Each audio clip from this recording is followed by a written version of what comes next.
Right, as I said, Todd DeBuff and Frank Warren are going to be here in the next half an hour or so, and obviously we're going to be talking about what's going on with Tyson Fury taking on Francis Ngannou. This is your division, Johnny, so let's talk your opinion on it. When you find out the news this week that is the fight that Tyson Fury is going to be taking, what was your initial thoughts? Listen, we've all been hunting for that Fury Usyk, that undisputed title fight. That's all we're hoping for, especially us in the boxing world and even the casuals as well. Yeah.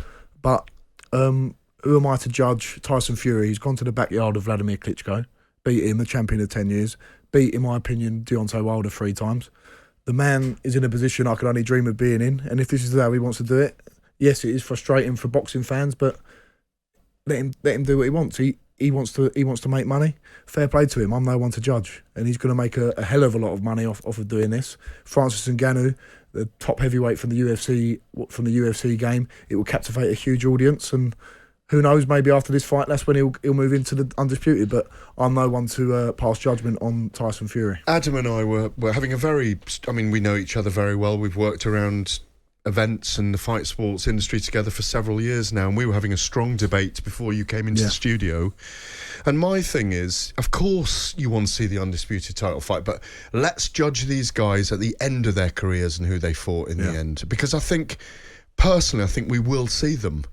And at the moment, money is talking, and I think we are going through a paradigm shift in the fight world. In the very biggest fights, there is enormous amounts of money on offer in Saudi Arabia. You could be on the tail end of this, because Saudi Arabian money, and it will have crossed your mind, Saudi Arabian money is probably going to be there for 4 or 5 years. Not just boxing, but it's in all sports arenas as well. They're getting their teeth. But has it crossed your mind that you might fight in Saudi Arabia? Listen, if it's right in my... If they're handing out the cookies, are you going for one? Why would I not go for a cookie if it makes sense for me? Listen, I'll listen to my people around me, my dad most of all, and my managers and my promoters, and I'll go with that. You're with Eddie Hearn, aren't you? And that's what when I went and sparred Tyson Fury before the Wilder 3 fight, I had a few conversations with John Fury, and he said, you've got to look after number one in this game, because at the end of the day, you're the one who goes in the ring, and you're the one risking not only getting punched in the face, but concussions and health risks. So who am I to say to Tyson Fury, Francis Ngannou, they're putting their health on the line, and they want to make a few $1 million. It's up to them. If Jake Paul, let's say a heavyweight Jake Paul, I'm trying to think of someone now. Let's say Andrew Tate, who's probably just about big enough to fight at light heavy, isn't he? If Andrew Tate said, if you started up a hate thing with you and Andrew Tate, and that could be made, and millions of people would watch that, would you take that fight for $5 million? 1,000,000%, but he would never want that. Why would he might though. Yeah, but let's say no. But you never know. Your father's become an internet sensation. We didn't think. We probably did think about a year ago that Francis Ngannou was looking at a fight with either Anthony Joshua, because Eddie Hearn's spoken about that as well, hasn't he? It was Chisora, even. Or Chisora. At one point, like you say, when opportunity knocks, this is prize fighting. Again, we talked about this in detail earlier, Ad. I think Fury will fight Joshua, and I think Fury will fight Wilder. I think he'll fight both of them, because they are still enormous money fights. They are the fights we need for this era, like we need Wilder against Usyk, and I think they'll all happen. Do you? For me, it could and it couldn't. We've seen fights go past. You've seen when Lennox Lewis and Tyson fought, it was well out of date. It was. It might for happen, Tyson. But it might, for Tyson, but it's all ifs and buts. All the boxers have got to care about is they're putting their own credibility, their own lives on the line. They've got to do what's right for them. Gents, that's what I think. You're 100% right. Okay, this is prize fighting. You got to look after yourself. You got to make your own money. And no, I don't think any fight fan has got any problem with how anybody goes about making the money. If they want to go into WWE, you want to make a Netflix documentary, you want to go off to the circus like this fight is, in my opinion. Tyson's done all 3 of those right now. Listen, that's fine. That's fine. I think my problem with it is that when you have 3 years of being promised the undisputed fight constantly, social media, constant, every chat is, we're going to do it. I'm going to beat this guy. He's a big dosser. Is this, that, and the other, right? So you're constantly in this thing, and you're being promised X, Y, and Z, and then all of a sudden we go over here. It's like, hang on a minute, you've pulled the rug from under us. There's a lot of conflicts in what's been said. There's a lot of conflicting and that's where I'm at with viewpoints that have come out. There's definitely that. You are right in that way. And social media just amplifies every bit of that, because it's so easy for a boxer to go on their story and say, I'm going to do this, we're going to do that. And then it doesn't happen. And it doesn't happen.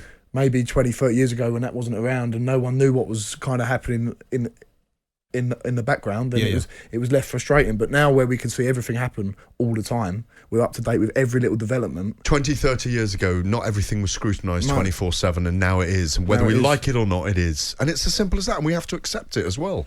But they've got to take responsibility for what they're putting out. Absolutely, they do. What I'm saying. So if you're putting something out that we are going to do this, and that is the constant message, and then you have a contradictory actual realisation that comes alongside it, fans are going to be massively critical. Hugely critical. And that's where I'm coming from. I've no problem with anybody making dough, doing whatever you want to go and do. But if you've promised me this, and then you deliver me this, I'm going to say something. Because it's like, hang on a minute, you promised me this over here, pal. What's going on? And there's also the part of me that thinks, how much money do you... I know it's a business. Of course. This one thinks he's worth this one compared to that one, and that's the difficulty of it. But value when you're and getting ego. 20, 30, 40 million plus, there's also... when's it end when you think, that's enough? It doesn't. I'll tell you what it is as well. Yeah, it doesn't. That's why we've got Elon Musk and Mark Zuckerberg talking about fighting. They do not need a fight like they don't need money. No. I'll tell you what it is as well. And this is probably why I'm getting so up about it, right? Because 3 years ago, Tyson Fury's story, what a great redemption story. Came back from absolutely the abyss, did what he did. Look what he did for so many people.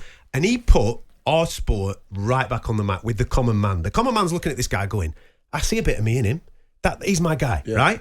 So we're there banging the drum. And I put the guy on the pedestal. So you're going, mate, I'm all in, mate. I'm loving what you're doing. So I put him to this proper fighting man pedestal. I put him, he's going to chase legacy. He's going to chase undisputed fight. He's going to deliver an undisputed fight. We've not had one since 1999. This is absolutely tremendous. And then because we go in a different direction, as a fan, I'm disappointed. Yeah. I'm but he's still a proper fighting man, and you can't take away what he's done. He went to Düsseldorf. It's the same. Yeah, exactly. I get that, but this is 8 years ago now, isn't it? That's 8 years ago that he did that. But he's still done it. I get. You can't retract from the fact that he has done that, and he's beat Wilder, in my opinion, 3 times. He's there from a 20-year body of work. You're here from your 20-year body of work. He's here from his 4-year body of work. So you're not just having that now as an instant in time. You've earned this moment. I understand that. So, listen, but the icing on the cake is the undisputed title. But of course it is. That is the real clash of the titans. Not for the baddest man on the planet with the biggest punch and the best chin. No. It isn't. It's a sideshow, and it is a sideshow. It's not an exhibition, it's a fight. I think they all know that in the back of their minds. Usyk's, Fury's, that or Wilder's in that undisputed mix. This is the legacy undisputed. I hope so. But the problem is like what you've just said 2 minutes ago, Gareth. Saudi Arabia is now in this pot with this distortion of wealth for as long as it lasts. Okay, right. So now Tyson Fury goes to Saudi Arabia. He has this fight that he's going to comfortably win. With all due respect to Francis Ngannou, he's going to comfortably win this fight, and he's going to get paid handsomely for it. Yeah. He's going to sit back and he goes, "That was the easiest night's work ever for my biggest payday. I'll have a bit more of that." Yeah, but he will get a bigger payday when he fights Usyk, in my view. But that's a hard night's work. So will Usyk. But that's a hard night's work. Yeah. Do you want the hard night's work for the same amount of dough? Can you blame him? No, that's what I'm saying. Yeah. But that then takes away from the thing that we all want. Yeah, it takes us on a different path. Frustrating.